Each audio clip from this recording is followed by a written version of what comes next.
À 24 heures de l'ouverture du procès de l'affaire des canettes périmées, le groupe Obouf, présumé coupable, fait face à de nouvelles accusations.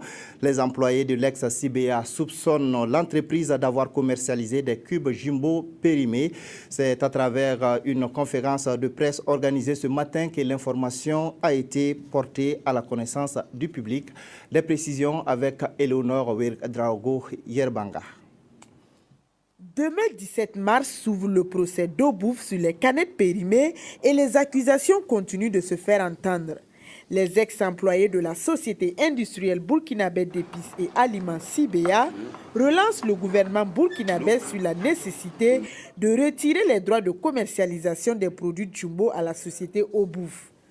Un droit qui lui aurait été conféré depuis 2011 après la fermeture de la société CBA. Une situation qui avait conduit les employés à manifester pour dénoncer cet octroi.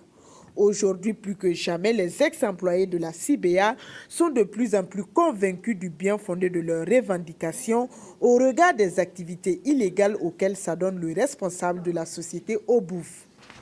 En apprenant la péremption d'une grande quantité de canettes dans les magasins du groupe Obouf, nous faisons allusion à la marque Jumbo, qui présentement est aussi des produits importés. D'où la production supposée depuis l'Espagne, le stockage, le transit maritime et les transactions douanières représentent un temps imputable à la durée de vie de ces produits.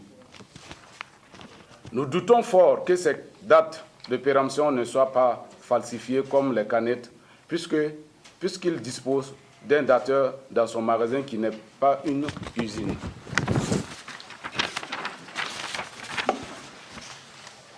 Contrairement à nous qui mettions sur la place du marché depuis 30 ans un produit venant fraîchement de l'usine à Kossoro avec des analyses permanentes du laboratoire national de santé publique. Les ex-travailleurs de CBA sont en chômage depuis juin 2011 et espèrent avec ce procès redonner un emploi à plus de 200 Burkinabés. Ils demandent aux autorités de la transition une suspension immédiate du droit de Obouf et la restitution de la licence à la société CBA.